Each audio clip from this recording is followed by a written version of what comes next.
राज्यभरामध्ये शासकीय, निमशासकीय आणि खाजगी आस्थापना यामध्ये काम करणाऱ्या महिलांची संख्या मोठ्या प्रमाणात आहे. कामाच्या ठिकाणी जास्तीचा वेळ व्यतीत होत असताना ज्या ठिकाणी आपण काम करतो त्या ठिकाणी महिलांना सुरक्षितता मिळालीच पाहिजे. यासाठी कामाच्या ठिकाणी लैंगिक छळ प्रतिबंध निवारण अधिनियमन 2013 हा कायदा अस्तित्वात आहे. याला पॉश कायदा म्हणून सुद्धा ओळखलं जाते.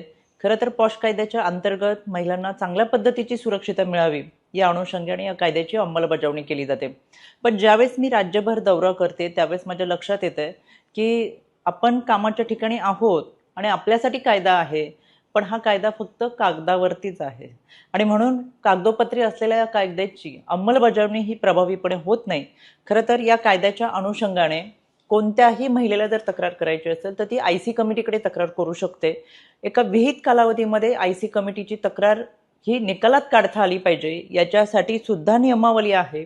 थोडक्यात कामाच्या ठिकाणी असलेल्या सगळ्या महिलांना सुरक्षितता देण्यासाठी हा कठोर असा कायदा आहे. पण प्रत्यक्षात महिलांनाच या कायद्याची माहिती नसते. दुसरी गोष्ट, कागदोपत्री ज्यांची नावं आहेत किंवा IC कमिटी आहे त्यांना ही अंमलबजावणी कशी करावी किंवा आपल्याकडे आलेली तक्रार निकालात कशी काढावी, किती कालावधीत काढावी याची फारशी माहिती नाही.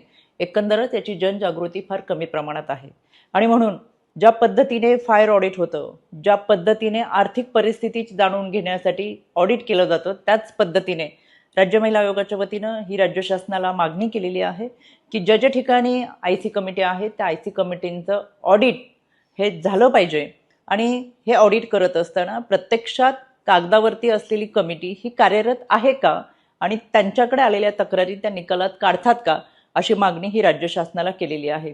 एकंदरीत महाराष्ट्र राज्य हे महिला धोरण आणणारं, महिलांना सुरक्षितता देणारं, त्याचबरोबर एक पुरोगामी महाराष्ट्र ही ओळख आहे.